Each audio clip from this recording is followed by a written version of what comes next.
26 years ago this week, on September 4th, 1995, a day that, without exaggeration, changed the wrestling business forever and kicked off the Monday Night War. It was the debut of WCW Monday Nitro, live on TNT from the Mall of America. And it all began in a meeting with Ted Turner where Eric Bischoff was pitching him on the idea of licensing WCW programming to some Chinese broadcasting company owned by Rupert Murdoch. All of a sudden, in the middle of Bischoff's presentation, Turner interrupts as if he wasn't even paying attention. He just interrupts him and says, "What would it take to compete with Vince McMahon?" And so Bischoff now has only a few seconds to think of an answer because he wasn't expecting this. And Bischoff said, "A primetime television slot." And that led to billionaire Ted turning to the president of TNT in this meeting and telling him to give Eric 2 hours on the network every Monday night. Now, why the Mall of America? Well, Eric Bischoff says it was a matter of camouflaging a larger problem, which is that WCW, at the time, was having trouble getting fans to attend their television tapings. So, doing Nitro from a unique location with fewer people would help disguise that problem. And that may well be true. I'm not even saying that he's lying when he says that. And I liked it, by the way. I thought it was a cool setting. But I'm sure it had absolutely nothing at all to do with the fact that their biggest star, Hulk Hogan, just so happened to have a new restaurant that opened up inside the Mall of America called Hulk Hogan's PASTAMANIA. They sold all sorts of pasta, including little pastas shaped like Hogan. You can find the old menu. It's floating around online. It had the Hulkster's favorite international pastas from around the world with a special menu for the little pasta maniacs. Among the items that you could dine on, they had Hulk's Power Pasta, which was penne pasta, chicken, veggies, and your choice of sauce. Or, for the little pasta maniacs, they had Hulkaroni and cheese. They had cheeseburger pasta, which sounds disgusting. Or they had something called Hulkios, whatever the fuck that is. Maybe that was the Hulk-shaped pasta that I saw a picture of. The restaurant would shut down within months, so it was outlasted by the Nitro Grill and WWF New York. The very first match on Nitro pit Flying Brian Pillman one-on-one against Jushin Thunder Liger. Hell of a way to start the Nitro era. Lex Luger made a shocking appearance straight off WWF television during a match between Sting and Ric Flair. Right at the very beginning of the match, there's Luger. He's standing in the aisleway. He's got this like buttoned-up white shirt. Looks like the puffy shirt that Jerry Seinfeld wore on that one episode of Seinfeld. And he's just watching. He's got his hands, I think, crossed or on his hips or whatever. But just his mere presence, it sent people into a tizzy because he was just at SummerSlam. He was just the day before tagging with Shawn Michaels, I think against Owen Hart and Yokozuna in a match up in, I want to say Newfoundland, Canada, at a WWF live event. And here he is showing up on the opposition. And he showed up later in the show to confront Hulk Hogan. That set up a match between the two of them for the championship on TV the following week, after Hogan retained his title on this night against Big Bubba Rogers. Now, on that first night, Nitro ran unopposed, but head-to-head against Raw in the weeks that followed, Nitro was instantly competitive. And the two shows traded wins back and forth until the following June, after the NWO arrived, and that was when Nitro went unbeaten for 83 consecutive weeks.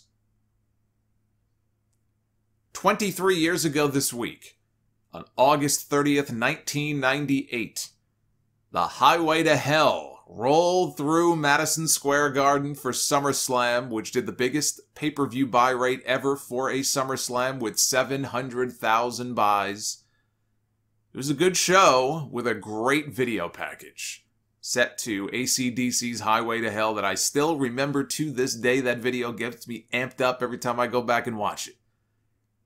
Jeff Jarrett lost a hair versus hair match to X-Pac, but the clippers they used on him after the match got clogged with Jarrett's hair, and it broke down, so they took a regular pair of scissors to his long golden locks. He never did get his head completely shaved.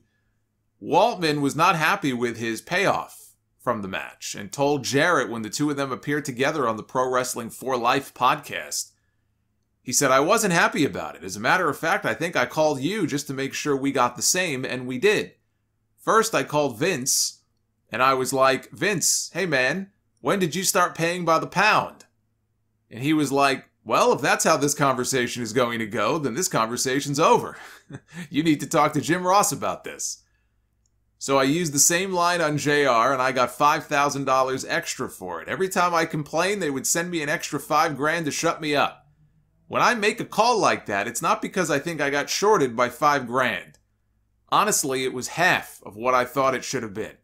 I'll be honest, it was $25,000, and I thought it should have been $50,000 for that match on that pay-per-view." Rock and Triple H had their classic ladder match for the Intercontinental title. Helmsley came into the match with a knee injury that he had suffered weeks earlier. This is one of the most important matches in Rock's career, really his first great match, I would say, in WWE. And it's the one that turned him babyface the following month before he became the corporate champion and went right back to playing a heel at Survivor Series. But I would also argue that this right here was Triple H's second greatest moment. Winning this match, his second greatest moment as a babyface. Second only to that pop that he got when he returned to Madison Square Garden in 2002 when he came back from the quad injury, which was a tremendous ovation. I would put this, in terms of his babyface moments, at number 2. I think him winning the title at the very end, the great call by Jim Ross, and that visual of the Garden going nuts in the background as he pulled the belt down, I would say that that is even better than him winning both belts from Chris Jericho at WrestleMania 18 in front of 70,000 people. I think it was 68,000 people. This is a better babyface moment for Triple H. Unfortunately, his knee injury was such that he was forced to forfeit the title only a few weeks later to have surgery. I believe they were only supposed to go around 15 minutes with the ladder match, but they ignored their cues to go home, and they went about 11 minutes longer. Same thing Shawn Michaels and Razor Ramon did in the Garden in their first ladder match, which got them chewed out by Randy Savage when they got to the back, because an entire 10-man tag had to be bumped off the show, and ended up taking place, I think, a week later on Monday Night Raw. And Stone Cold Steve Austin retained the WWF Championship over The Undertaker. Not their best match, largely because Austin was knocked out only minutes in. He was only knocked out for a few seconds, but it was pretty brutal. Austin tells it like this. If you watch the footage anyway, it looks pretty nasty. Austin tells it like this. "We were out there trying to work our ass off, and prior to the match, I'm not the toughest guy in the world, but I've never been knocked out in my life. I hit the ropes, Undertaker goes for a backdrop, I kick him in his chest, he goes to straighten up and no-sell it, and when he does, the back of his big-ass head hits me right under the chin, and boom, knockout blow. I went down on the mat, I was knocked out. I was only knocked out maybe 2 or 3 seconds. All of a sudden, I'm laying on the mat on my back in Madison Square Garden. I don't know where I am. The referee for the match was Earl Hebner. Earl looks down at me. He kind of has this little grin on his face. He goes, 'God dang, boy, are you all right?' I looked up at Earl. I said, 'Where am I?' He goes, 'God damn it, boy, you're in the Garden.' So I get up and we continue the match. And one of my biggest disappointments in that match was that we were on our way to a hell of a match and I got knocked out. And from that point on, I don't remember the rest of that match. I remember laying on the table. I remember Undertaker getting up on the top turnbuckle and dropping that leg. And I'm thinking, we kind of talked about it. I don't know if he's going to do it or not, but I was going to stay there anyway because that's what you do. But all of a sudden, that's one of the things I do remember about that match was Undertaker dropping that leg off that top turnbuckle. I'm like, all right, this is going to be interesting. He lands, everything crashes, and we finish the match. Yeah, and I was thinking, as I was putting all this together, what is, in my opinion, the best Steve Austin Undertaker match that I've seen? Because they had so many of them. They had pay-per-view matches, they had TV matches, never had a WrestleMania match. Although I do wonder if they would have in 2000 had both of them actually been healthy and been on that card, which would have been very interesting as far as the streak is concerned. But I look back at their matches, and I think the one that I enjoyed the most and I thought was maybe the best match they had was at the Fully Loaded pay-per-view in '99 when they had that first blood match.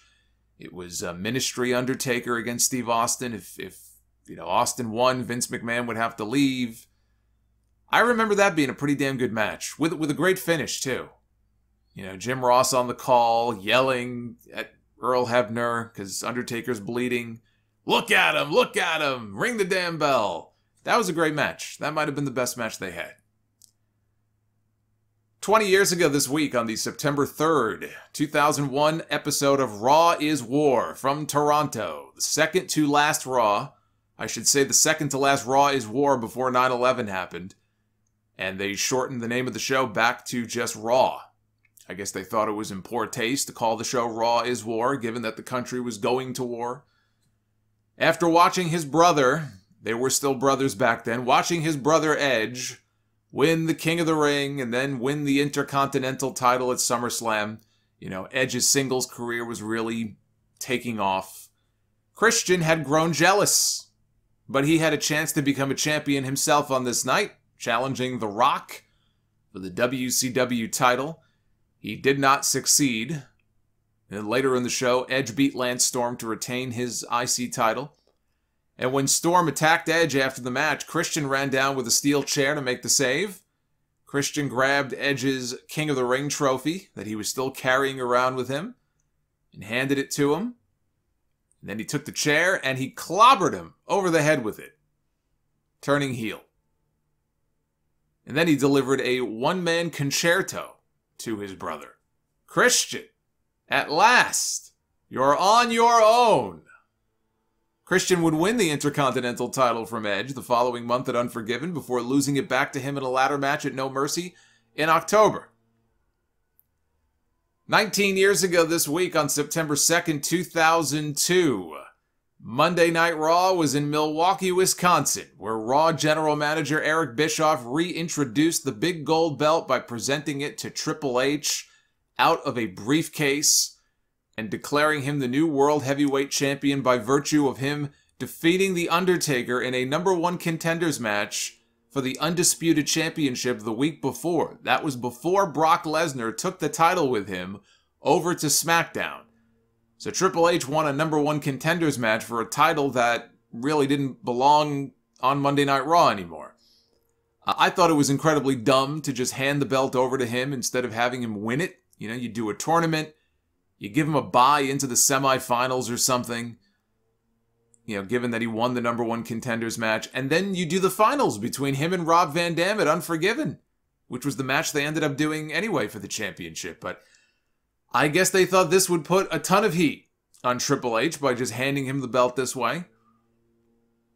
Doing the exact same finish they did at the pay-per-view with Ric Flair helping Triple H would have accomplished the same goal if it was the finals of a tournament too, I'm just saying. The concept of a brand split is not a bad one, but outside of maybe those first few years, this is not a company that ever understood how or cared how to properly do a brand split. 6 years ago this week, on September 1st, 2015, 32 years after the death of his road girlfriend, Nancy Argentino, Superfly Jimmy Snuka, at the age of 72, was arrested and charged with third-degree murder and involuntary manslaughter in her death. I've covered this extensively on this podcast before, multiple times, including my review of the Dark Side of the Ring episode they did on this subject, so I'm not going to recap all of it again here. Just one day after his arrest, WWE issued a statement saying Jimmy Snuka's non-wrestling Legends contract has been suspended and we are currently removing his images from our media platforms pending the outcome of this case. In November, he entered a plea of not guilty, and his lawyers argued that his mental and physical health were not good. He was diagnosed with stomach cancer. A judge later ruled him incompetent to stand trial and the charges were dropped, which does not mean he is innocent. It just means that they felt he could not stand trial. Justice delayed is justice denied for the Argentino family. but at least he was charged. Small victory, but at least he was charged. Which never would have happened were it not for a story in the local paper 30 years later, 30 years after her death, bringing everything back to the forefront again. I still want to know what was in that briefcase that Snuka in his book said Vince McMahon had on him when he met privately with the cops all those years ago. When they decided, immediately after that meeting, they decided not to pursue any charges against Jimmy Snuka, even though it seemed like there was certainly enough circumstantial stuff going on there to at least pursue this, and they opted not to. And especially when you consider the fact that Snuka was telling the cops and he was telling the hospital staff that night about 3 or 4 or 5 different versions of what he claimed happened. You don't think that's not suspicious? You don't think this should not have been investigated a little more closely? What was in that briefcase? You give me 3 questions to ask Vince McMahon one day, and that's going to be one of them, I guarantee it. Not that I expect an answer out of him. He's fucking old too now. Is he 76? He might not remember. 3 years ago this week, on September 1st, 2018, there are really 2 events that set the stage for the rise of All Elite Wrestling. The main thing that got the ball rolling was the Chris Jericho-Kenny Omega match in Japan at Wrestle Kingdom. Tony Khan has stated without that match there would be no AEW. And it was actually Don Callis who put that match together and helped facilitate it. So if in a roundabout kind of way, you could thank Don Callis for there being an AEW. But that's beside the point. But even before that match took place, there was a tweet that Dave Meltzer posted. Meltzer was replying to a fan asking if he thought that Ring of Honor could ever sell out an arena with 10,000 plus fans like Madison Square Garden. And Dave said, not anytime soon. That was in May of 2017 when he said that.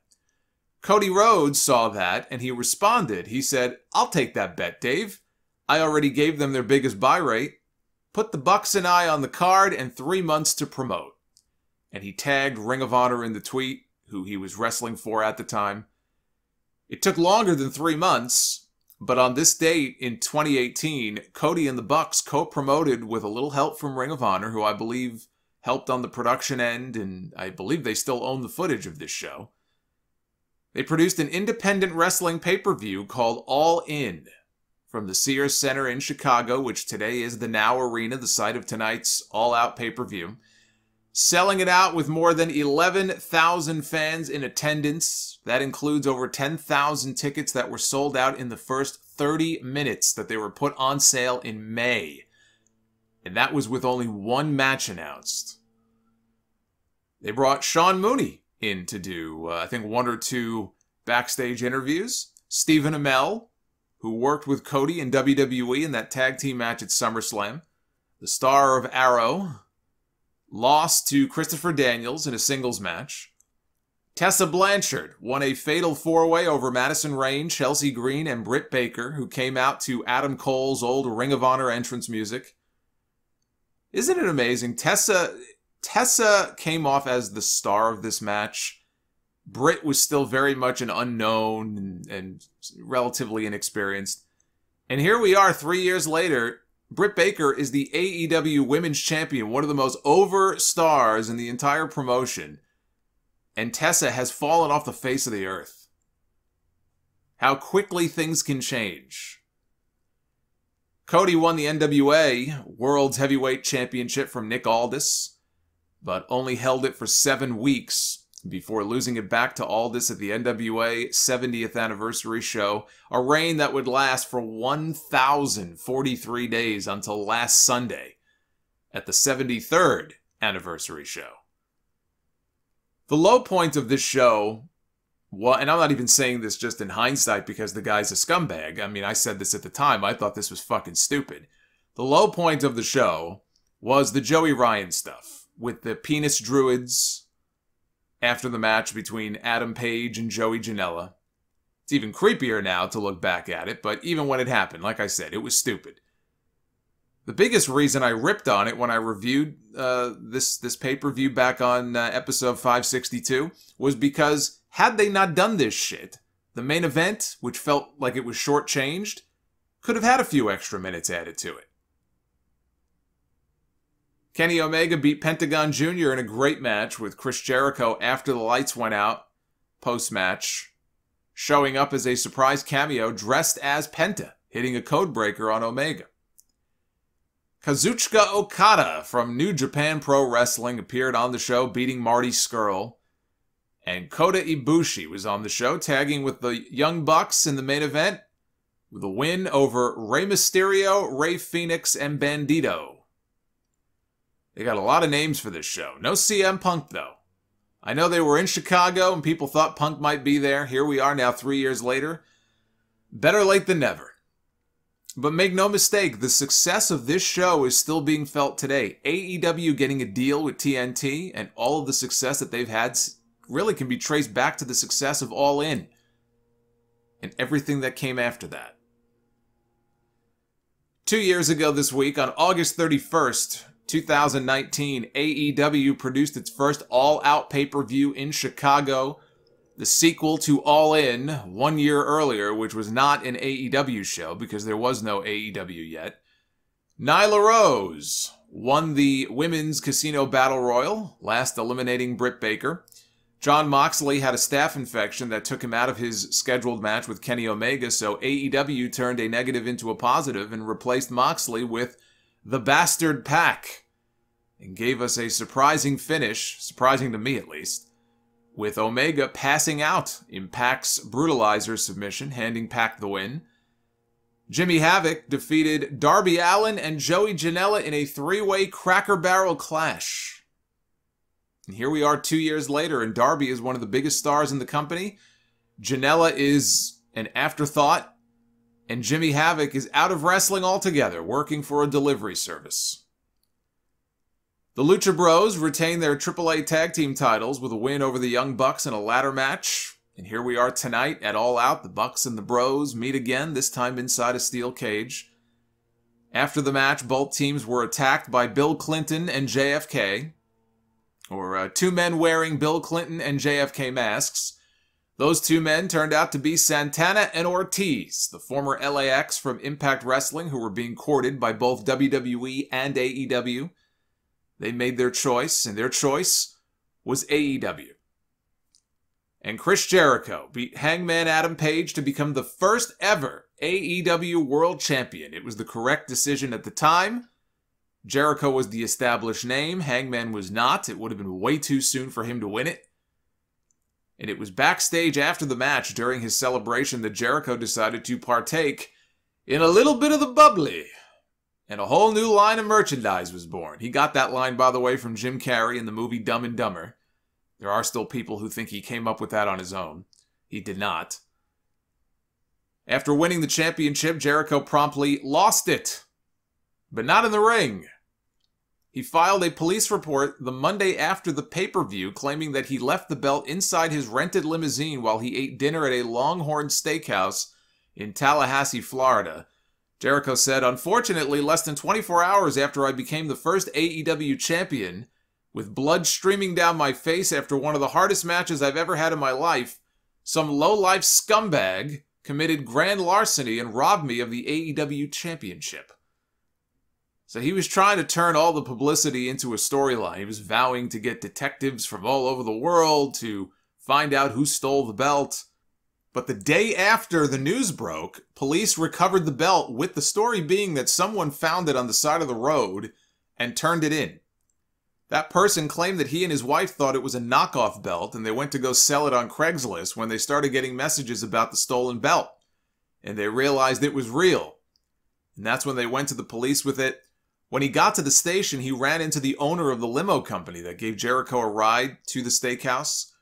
The owner was getting ready to file an insurance claim for the belt and was so happy to find that it was recovered, he gave the person who turned it in $200 as a reward.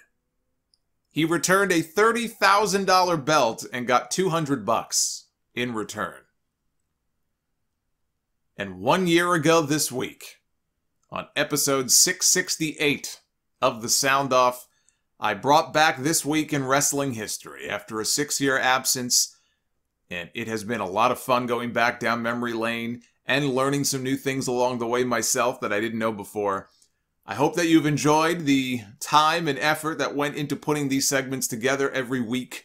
And we'll check back every now and then on the YouTube channel where every single one of these segments will be archived in a playlist. It's already there. And all the remaining, the remaining segments here will be on there as well. Anytime you want to refer back to them, they will be there.